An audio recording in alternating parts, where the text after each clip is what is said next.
Thank you, Tariq, for that lovely introduction, and also to the organizers of this event. I think that it's a very big thing that something of this scale and magnitude can be done in the Middle East. So thank you to the organizers and the sponsors. So I have the pleasure to present to you today the topic of unleashing the power of superfans and also how to link that with social media. Before I even begin this topic, can I have a show of hands from the audience? How many of you think that superfans are actually important to your business? Just a quick show of hands. Okay, like a third of the room maybe. And of those who think that way, how many of you think that these guys actually can add value to the business? Okay, so it's like even a fifth of the room. All right, so I have some job to do today, and my role is to inspire you about superfans and what we can do with them. And I'm going to do that through extremely concrete examples, very down to earth, simple, so that you can leave behind with some ideas so that you can take that back from this room. Fair enough? Okay. So there is something common about our superfans. A superfan, and we had this conversation right before this this talk, superfans are almost unconditionally and irrationally passionate about your brand. They're going to stick by you during your ups and downs, and they are also going to communicate that passion and share that passion with everybody that they come in contact with. So in the new marketing lingo, they are your BFFs, yeah? And the other thing that's very important about them is that they are taking time out of their everyday routine to engage with the brand, with your brand, and also listen, share, and continue to be part of that experience. So it is a significant commitment from their side. And that is something that differentiates them from all of your other casual fans. Now, while I'm on the topic of casual fans, on the right side of this slide, you see the traditional marketing model where we spend lots of marketing money trying to make our consumers aware, have them consider, try, and then eventually buy our product. And imagine the amount of time, effort, and energy that takes. Now, a super fan is someone who is way beyond your loyal consumer. It's way beyond that person who is just there to get miles from you. The superfan is at the apex of the consumer funnel. Okay? The other thing about them is that they will be through you through all your good and bad times. And many of you here are from the service industry. So these are the guys who are going to talk to you, to their friends and everybody on social space, talk very positively about their experience with you. This conference, for example. If you're in a B2B context, they are your customers who are going to say good things about you to your other customers, almost irrationally. So they are super important. The other differentiating fact of a superfan, specifically in the social media space, is that we might underestimate the level of influence that they have in that space. Superfans could have anywhere between 5 to 1 million fans in their own right. So for those of you who are saying that, oh my God, there are very few and far between, trust me that if you are able to get to your superfan, then you probably have also a high reach amongst your other fans. The journey to making a superfan is quite the traditional one. You will need to take them through being a casual fan, someone who's just coming and going out of your brand, to the point that they actually are at a point where they are converting all that they have experienced into sales. Now, there is one thing I can assure you about a superfan, and just imagine those iPhone users who line up for the first iPhone on the first day of the launch in that place in New York. These are the superfans. So they definitely are going to buy your product, And they're probably going to make 1 or 2 more people buy it for sure. So if you're thinking about are these the crazy guys that are just going to dabble around in social space? No, they're going to actually purchase your product. Now, why is it important in this age to actually consider your superfan, and specifically in the context of social media? This is the traditional model of how we used to communicate some years ago, and I'm old enough to know this age. The messages we used to send out to our consumers were one way. You listen to what I have to say, and whether you like it or not, this is what it is. The big difference in social space is that consumers can talk back to you. So you need to start engaging in a one-on-one conversation. The bigger difference is that they can talk to each other. And then there are these few individuals out there on your Facebook page and on your Twitter page who are actually talking a lot. And they're talking good things. And don't you think it's important that we know who they are and what they're talking about and why? Okay. So if you are in the mind space right now, from my first question, is that whether superfans are important? Yes, no, maybe. I'd just like you to be in this space for the moment and be by me for the next couple of minutes.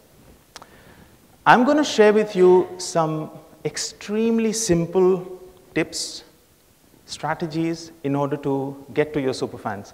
And don't take me wrong, this is also valid for your all the other fans, but more relevant for your superfans, so that you can keep them, you can get to them and acquire them and then keep them with you.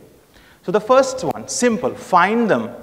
The first thing that you would need to do is to know who they are and where they are. Now, I have had the pleasure in my previous role to work with this fabulous brand called Nescafe. And although a little late, but Nescafe has done a great job in making itself present on both Facebook and Twitter. And I take these 2 examples because they're just examples of social platforms, and you can find yours, the one that's most relevant to you. But what do you think is the easiest way to find your superfan on Twitter? You heard of the hashtag yesterday. This is the era of the hashtag. And if you, I'm not converting the preached, but if you need to know who is on Twitter, who is talking about you as a brand or anything that is related to you. For example, if you're in the banking industry, you probably want to know who's talking about hashtag loans or hashtag credit or whatever it is. And go ahead and find who they are and also how many conversations are going around that, and then make sure that you find that out. Because, and I can say that from personal experience, many of us own a number of brands, but we still don't own the hashtag behind it in the social space. You can't really physically own it in terms of monetary value, but from a conversation perspective, you should do. And it is important that we continue to do that. So here's an example of a lady. The name and the photograph is not important, but she's a food critic. She's a blogger. She actually she's just someone who likes food and talks about it online on Twitter. And as Nescafe, it was important to know who she is. She's from the Middle East, and definitely she's saying a lot of good things about me. Now, you'd imagine that, okay, so that's a lot of time. Now, so should I actually go on to Twitter every day and try to find out who they are? There are tools available. You heard of Topsy.com yesterday. It's a free tool. It can help you to find out what your level of Twitter activity is, who is actually talking on Twitter. It'll give you leaderboards where you can go and just access both the extent and the conversations and go and find out what's being talked about and who it is. But find your superfan using these simple tools. Find your influencers on that. If you're on Facebook, I run the fitness brand for this region, for Middle East, Turkey, and Africa. And we had to literally build the whole social media engines from scratch in this region. So we created a Facebook page like any one of you. But what's good about it is that this is a brand about fitness and making yourself fit, and specifically women of a particular age engaged with that a lot. And we did see a huge level of engagement on Facebook because of that. So it has 2.8 million likes, that's something else. But if you go down to the conversations that are happening, and if you listen, and we heard of tools like Social Bakers yesterday, where you can go ahead and listen to these conversations, you will get a lot of information, and definitely about those who are talking good things about you. There are other tools like Wildfire, for instance, on Google that's available, where you can go and look at how many people like your product, how many people dislike. But it's not about the tools. What I'm telling you is that there is so much free stuff out there in order to listen, in order to engage and find who they are, is that it is pretty simple. And of course, you can go to those evolved ways of Radiant 6 and whatever it is. And if you get really serious, then go to these guys. These are called Napkin Labs. They have a crowdsourcing tool for Facebook. They'll provide you with leaderboards of who your most influential people on Facebook are. They'll tell you what are they talking about. They'll then enable you to actually have a conversation with them directly through this platform. And I have nothing to do with this company, by the way, but I'm just bringing this out to say that you can go to whatever extent you want. So first, strategy for super fans. Exceptionally simple, find them and get to know what they are talking about. Fair enough? Okay. You heard of the cloud score. All of you have heard of this for sure by now. That's another way of assessing influence of your super fans and on your very ardent fans online. It's on a scale of 0 to 100, and definitely you need to know who are, and it mixes all the different social channels online, and it comes to a score of influence. And please use this as much as you can in order to find who your influential people online are. Okay, some very practical tips, but I thought it's important to share with you that it is simple to find them. Strategy number 2, in order that you continue to engage your superfan. Remember, the superfan is taking out a lot of time from their daily lives. They're as busy or probably even busier than us in this room, but they're taking the time to engage with you. What would the least that we can do as an organization, as a service provider, is to continue to provide them reasons to engage. And that can be done through content. We had a discussion yesterday about how great content needs to be done.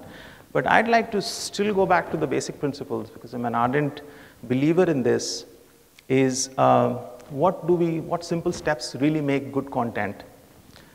I have, in my current role as the regional head of marketing for Middle East, Turkey, and Africa, we run a lot of global promotions on our brands, specifically Nesquik, which is a kids brand, to excite them. And I have a partnership with Disney globally, and also with the Disney organization here, where we, where we actually engage with some of the things they're coming out with, specifically if there's a movie release.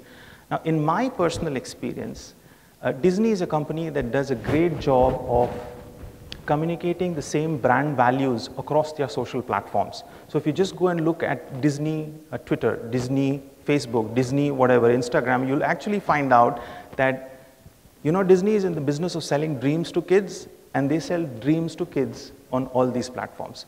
So remember, however complicated the tool is, your brand has to consistently come out in this tool. There are other companies like Zappos and Target that were mentioned yesterday in the US that have done a brilliant work behind communicating the brand value. So this is one of the hallmarks of great content, and it is important to your superfan because they are passionate about your brand. Okay? And I'm just going to provide you examples because that's the best way to bring this alive. Okay?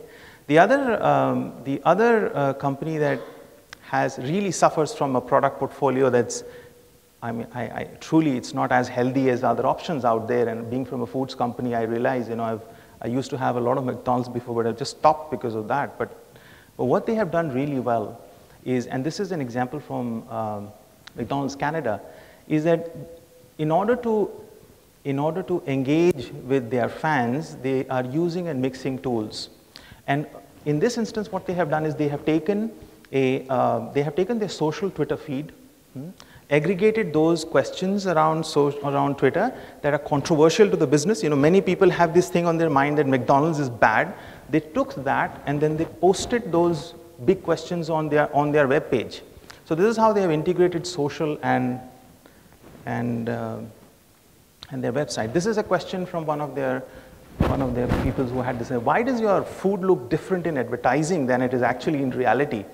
So what would a company of that size normally do? Deny that, right? But what these guys did is that they not only accepted, so the marketing director of McDonald's Canada accepted, yes, there is a difference, and instead of posting a very bland tweet back, she actually put together a short video about and taking the consumer through the journey of, this is how it's produced and this is how it is in store and this is why it is. And she actually posted that online. Just imagine the person who posted this question, how engaged the person will now going to be with McDonald's. It's just because they were addressed in such a unique way and also with a tool that they would not have anticipated. All right, so that is another hallmark to great content, and believe me, this is very important to have your superfans engage with you. Okay, mix them. We talked about the human element, we talked about the emotion right before this. It's not important what's written on it, but when you're dealing with your superfans, remember they are humans. Also remember that they need to be respected. If you are very corporate-y and you actually end up giving them corporate responses, they'll probably never get back to you. The other thing is that the thing that we should not ever do is this thing about silence. Any period of silence when we are engaging in a dialogue with our superfans is going to be detrimental because they're going to tune off. Respond in a very constructive way, be humble, heed their request, acknowledge it, and then provide very constructive solutions, and definitely ask for a follow-up. Say how you're feeling at the end of the day. So this is an example of, it's not strictly content, but this is about how you go about in the tonality of your content in order to keep your superfans your superfans. An example here from the Middle East, I think Etihad Airways, and no specific thing, we heard Turkish Airlines, they're doing a great job as well. They do a very good job on call to action. So many of you are in loyalty programs today, but what they do really well is that they take their loyal guys and give them very clear, concise, very simple things that they can do in order to in order to do something better. For example, in this case, they're offering whatever it is, a Surface tablet, but they're giving you the option to use your miles to do it, and they do it very quickly. So it literally, in a minute, you can actually go ahead and sign on to this, and there's no long thing involved. It's a clear call to action, and it is simple. And this is another hallmark of great content, and imagine the superfan again trying to take that time out. It's super important that we do that for them. Now, holy grail of virality. Yesterday somebody asked, why can't everybody have something that's as good as Gangnam Style? Remember that question? I don't know if those who were here. Now, you cannot create something that's as to the quality of Gangnam Style all the time, and you may not get the virality all the time. However, there's a myth I want to dispel for you. Virality does not depend, and this is true for somebody who wants to share your content as a superfan. It does not depend on the final sort of specs of your production. And if you're waiting for that ideal thing to come out, which will become viral, it's not going to happen. Let me give you an example. Who is this guy? He's Van Greer, yeah? He's 15, and some of you probably know him. He's 15 years old. He's from the US, and all he does is put up 6 seconds videos on Vine. And he puts a very innocent family videos, spaced it's just spaced, I don't know, a couple of months apart. And he has, today, more followers on Vine than if you're young enough, you'll know who these characters are. Miley Cyrus and Justin Bieber. He has more followers than them. And why are these 6 seconds videos viral? Because they're humorous, they connect with his age group, and people love them. So he was recently on an ABC show being touted as the world's youngest producer to have such following worldwide. So why I'm saying this is that don't wait for that ideal opportunity to go viral. If you have something great, either it's a service or a product, and you want to connect with your superfans, and you have something, even if it's an internal video, whatever it is, go ahead and try to do it. And there's a sense of experimentation you need to reach them. Okay, so you found your superfans, yeah? I've shared with you that you need to keep creating content and keep engaging with them. It's important that you continue to reward and recognize them.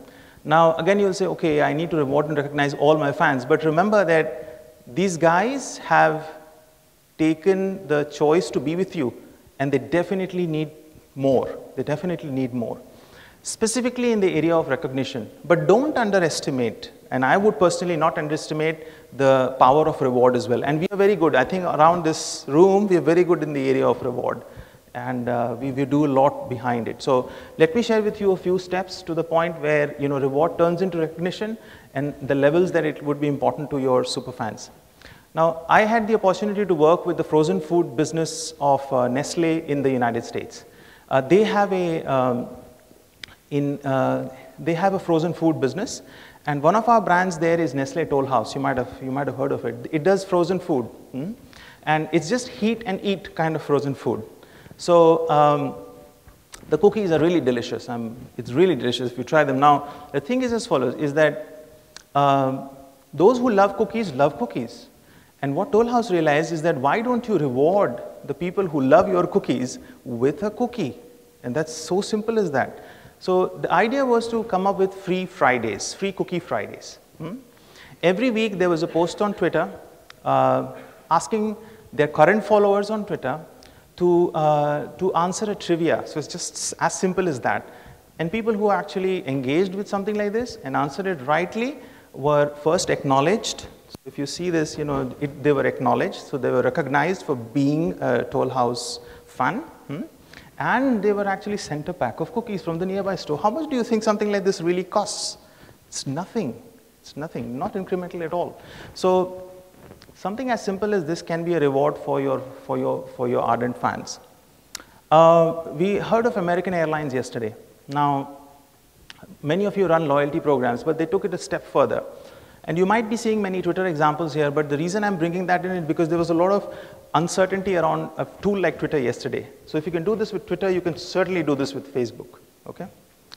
Look at these guys. So what they did is that they asked their current loyalty members, whoever had a card or a number, to go ahead and tweet this hash deal 30. And what was hash deal 30? Hash deal 30 was giving them exclusive access to certain partner deals which they wanted to actually get the revenue from. So they took this a level further. They took the loyalty to a level that's saying, and many must you be thinking, we do a lot of this, but go through this example and see the way they did it, because they actually achieved in a week's time 70% more Twitter activity than they had ever before. They had 17,000 people actually accessing something like this, and 27,000 people entering this particular the competition or whatever they had in place. So it can generate a huge buzz in a small period of time. And the person who actually goes ahead and wins this 30,000 miles is already quite high in the loyalty aspect. And this person is going to take, you're going to take that person to the next level. And guess what a fan of this nature is going to do right after winning this? Is going to talk about it with all the other fans. Okay? Tactical, sounds tactical, but it is still important that you do this for them. Prizes are always going to be still key.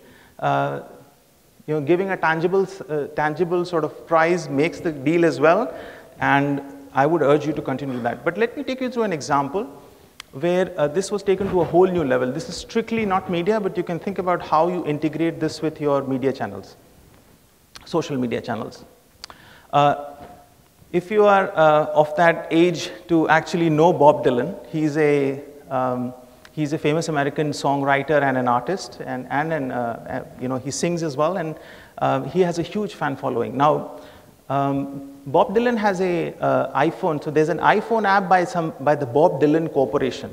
You can download the iPhone app. It is a paid app, and what you need to do is to actually then keep on paying for the records. Okay, so people who have downloaded a Bob Dylan app are actually fans already. So what Bob Dylan and company, Columbia Records, and Sony did, this is the digital division of Sony, is that they created an app for the current users of this Bob Dylan app. And only if you have that access can you download this. This particular new application is called the Bootleg Series application. What it does is allow these fans to access, on a privileged way, certain albums of Bob Dylan. It allows them to understand what timeline of his life does it come from. It gives the same consumers, the fans, access to his photographs, which nobody else could have ever had access to, something from his personal life. Talks about things he was feeling when he wrote those songs, yeah? and gives this person access to more albums which are hits of Bob Dylan, which they can unlock using this app. So you can imagine somebody who is already a Bob Dylan app and has been given the opportunity to engage into something like this would be sold. This person would absolutely be sold by something of this nature. So this is taking to another level, and just think about how you can do it for your current Facebook pages and Twitter pages and Vine pages and Instagram pages. But the final and the ultimate reward, and it is less of a reward and more of a recognition that you can give to a superfan, is really to make them part of your business. And here I bring out what Lego did a couple of years ago. Lego, if you know this company, it's a kids toys company, yeah? And they had this thing about them being very superior in terms of, that we can innovate and we come up with these product lines. And there was a closed mentality about what's happening on the outside. Social was not very big there. What happened is that they started seeing a trend in the social space where a lot of adults were having a conversation around Lego. And there were these adults, I don't know, middle-aged people talking about how great Lego is and this is what you can do with it. You can mix and match and make this, for example. And they were posting photos online and wow, it was all great. But the first reaction of the company was to say, no, we're not going to heed to them because they're adults and we are a kids line. So we don't go, this is our segmentation. We're not going to look at anybody else. What happened is that thing grew very large. The blogs and the social conversations became very large for the company to ignore. So in a very huge turnaround, and it must be one or two individuals, forward-looking individuals in the organization of Lego that said that, no, we cannot ignore them anymore. Why don't we have a one-to-one conversation with them? So this was the recognition that they gave these superfans. They're not too many, there are like 50 of them around. They gave them a call and then they said that, why are you doing this? What is it? What's your motivation? How can you help? And they realized that these guys are actually latent product innovators that they can use for their own business. What they did is they launched the Lego Ambassador program, and take a look at this program, it's really good, is you can sign up as an ambassador, and what you do as an ambassador is contribute to the product innovation of the company. So every time there is something new coming up, you can actually talk about ideas. Now they do this on a constant basis now. So the super fans of Lego who already love fans are now feeling a part of the company. Lego has gone ahead and launched a $500 5,000 piece Star Wars kit, which came out of the ambassador program, which selling really well as well, which they would have never imagined that they can do with this. And it was through the power of superfans that they could do it. So I took you through a couple of different levels of rewards and recognition you can take for a superfan. All of them are important, but this is the ultimate one, where you make them part of the business process of your company. Now, I am, because of my background, I'm bringing out examples from the consumer side, but you can think of similar things on, B2B, wherever you are, okay? Of course, keep monitoring the impact of what you're doing. Strategy number 4 is the simplest one because you literally need to then watch what they can do for you. If you have been able to spot your superfan, reward them, recognize them, and keep them with you, then trust me that they'll do wonders for you. I'm going to put out for you some extreme examples just to show you what's possible. But even if you get like a 10th of there, it's really good for you. You probably not heard of the Game of Thrones. It's an American fantasy sequel. It's showed on HBO in the United States. Doesn't matter. It's something that a lot of teenagers, etc. see. And this guy, Nigel Evan Dennis, is a super fan of HBO. So what he has done, he has created a Game of Thrones website on his own, where he features all the characters of the Game of Thrones. He keeps updating them on a timely basis, where their allegiances are, what are they going to wear, what are they going to probably, the next step going to do. Now Game of Thrones has a huge TV rating, by the way. And there are many people who want to know what's happening next, So he goes ahead and is actually posting that on his website. And people engage in this. He has like, I don't know, in excess of 1 million people visiting his website every week. And how much do you think HBO paid Mr. Nigel Evan Dennis to do this? Nothing. There's nothing at all. Now, Mr. Dennis has already also gone ahead and convinced some of his friends to have the HBO introduction tune, the Game of Thrones introduction tune, to be played in the local church bell in the morning on a Sunday. So he has gone to that extent. Looks ludicrous, but can you imagine how much money we had to pay if we had to have that kind of media on our own?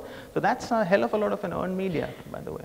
Again, an extreme example, but tells you what's possible.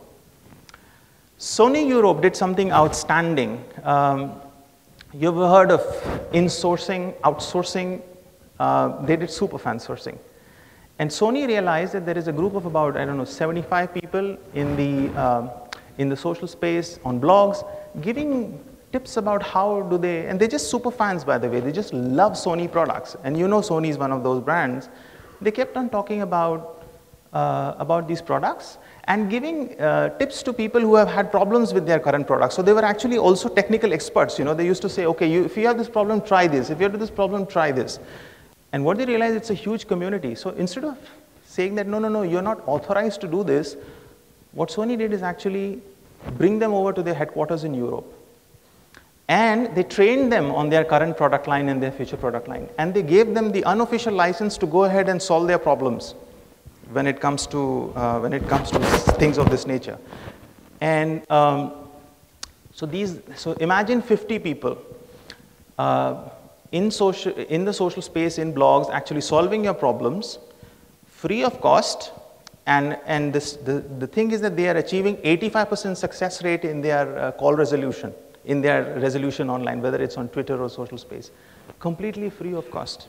And Sony actually just, what it does, recognizes them, so gives them the whatever air tickets to come over to Europe every year, and continues with this program.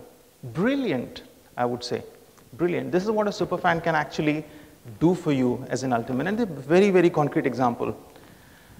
My final example on what's possible with a superfan is this one. What do you think this is?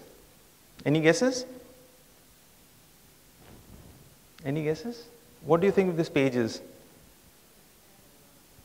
Sorry? It's a fan page. It's a fan page.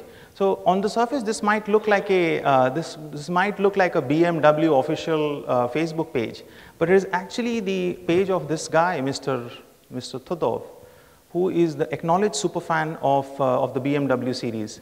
In the words of BMW, it says, "Welcome to the unofficial BMW X5 Facebook fan page, the only unofficial fan page on Facebook that's officially sponsored by BMW."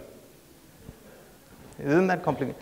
But what that means is that BMW has given this guy the license to actually build this Facebook page, post content on it, and continue to talk about all the new things that are happening about BMW. This guy, Mr. Todov, has 1.4 million fans just on his Facebook page. So what that means, they have access to 1.4 million people just through this one guy. So they have taken, instead of being pricey about it, they have taken this step and done that.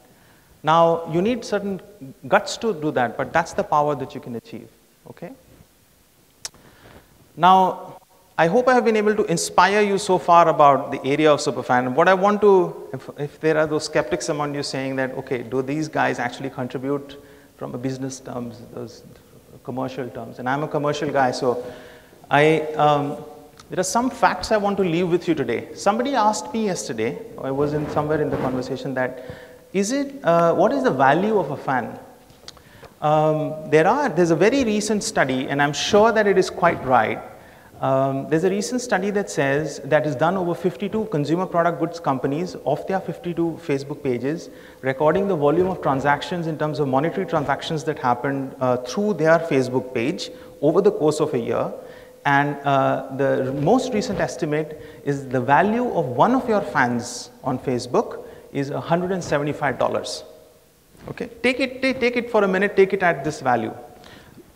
And I know the reality is going to be different depending on the level of your, where you are in terms of that social tool. But remember the other aspect, one superfan is equivalent to 75 regular fans. So now when you walk back from this room and thinking again about superfans, these guys who are passionate about your brand are buying them again and again, are equivalent to 75 of your casual fans. The other thing that I can tell you is that the number of fans that you have on your Facebook page is not correlated with the engagement that you have on your page. For example, if you have let me say you have 50,000 fans on Facebook, okay? If you go from 50,000 to 100,000 fans, your level of engagement is not going to go double. It is not that way, okay? So now you have the compromise between quality and quantity. And if you look at a superfan, one superfan can get you at least 5 people hooked onto the brand, okay? If you go behind these 100 superfans a year, I'm just making that number up, you have, and this is my back of the envelope calculation, go ahead and do yours, you have a value of $2 million to your business to achieve, okay? This is the potential. And whatever the profitability of your business is, whatever the percentage, you do your own calculation of how much money you have available to spend in order to turn around the investments that you made behind a superfan.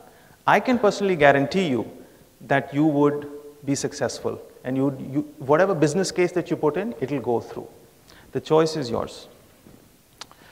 So I'd like to end my presentation by saying that find out who your superfans are, have a great conversation with them in the social space, engage them, excite them, reward them, and then continue to use that to build transactions in the real world.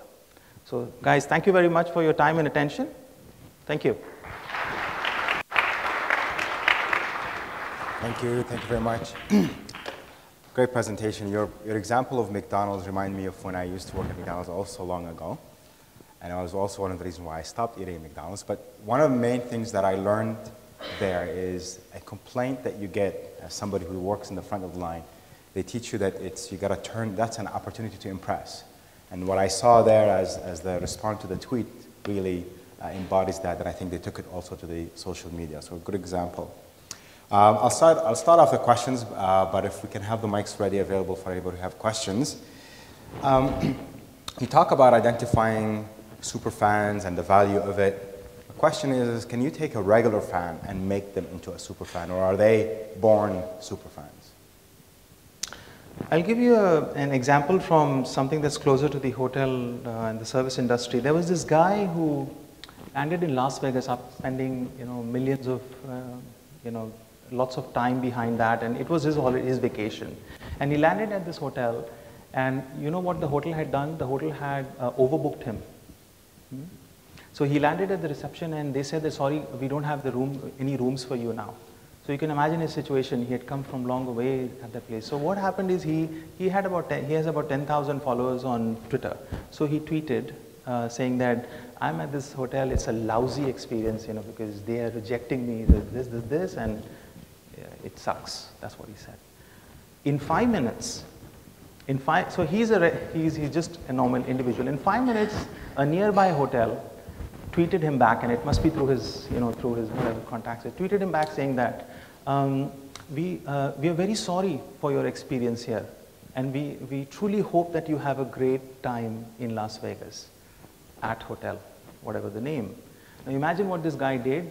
He actually went to that place. They had the rooms available, by the way. He went to that place. He booked himself a room, and within having done that, he retweeted to his 10,000 people. This is great, guys.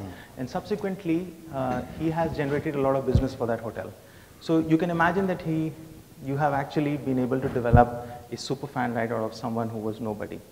Right, no, great. And that shows that you really need those powerful listening tools. A lot of them are free, like you said, so you can see and watch out for those kind of tweets and customers that are out there that you can convert. Any question in the audience? We have one more here. Thank you, Avinash. I think it's a great presentation. The simplicity, I love the simplicity. My question is, I think it is the same question that was raised by Maya. You were creating a superfan who had 1.5 million followers. You do something wrong with your brand. Yeah. How do you control the negative impact of that 1.5 million customers? I mean, what is the framework in place to handle that kind of negative impact on the brand? So the first thing I'd say to you is that a superfan by nature by the time you have had a superfan, by nature they are irrationally passionate about your brand, so they're not going to do anything bad to your brand. I mean, I can almost vouch for that. They'll go out of the way to save you in situations of crisis. This is specifically of a superfan. I'll come to a regular fan. So now, I'll give you an example of a lady called Sara Rosso. She's an American living in Italy. She's a fan of Nutella, so it's close to my area. And she has started out what's called, she actually has a Facebook page, and on her Facebook page, she began what's called an unofficial World Nutella Day. Okay? Now, it's on the 5th of February, it was on the 5th of February 2013. And when she did this, the first reaction of this company was to say, they sent her a cease and desist letter saying that she has to actually take away everything that she has on World Nutella Day from social media and every other idea that she has around it. So if there's one thing that you can do wrong with a superfan is that you don't acknowledge that they are your superfans. What happened, you imagine what was the reaction to something like this? She had like millions of people in that week saying what a rubbish response that is from a company to a fan like her. The company had to heed to that and went back and removed that cease to desist thing. And they said to her that you go ahead and you run this thing and we'll support you. World Nutella Day is going to be celebrated on 5th of February 2014 and Sara Rosso is running it in Italy. And what I can say to you is that if there's anything that can go wrong with the superfan is more from our side rather than the other side. Now, it does happen that, regular fans on the other hand, the casual fleeting ones, go ahead and say something bad about you. But we are in an age, and this is a level of comfort that we need to achieve, is that we are in this age of participation. If there is a bad thing about you, and this goes back to the point of being able to listen and react on a continuous basis, is that if there is a negative reaction, if the first thing is, if it's a legal response saying that no, that's not true, and don't acknowledge it, you're probably going to destroy more the image of your company. You probably need to acknowledge it, say reasons why. Look at what McDonald's Canada has done. There's a lot of controversial stuff on there, by the way. It says we have heard that your burgers are not being made from real beef, but you stuff bad things in there. These are the things that are on there, by the way. So they've just converted you. It's about how you convert that into an opportunity, engage, and then really transform the person's negative opinion. Yeah, hope that answers. Thank you so much. I will have to leave it right there, but thanks very much, Mr. Avinash. Another round of applause, please. Thank you. Thank you. Thank you so much. Really appreciate it.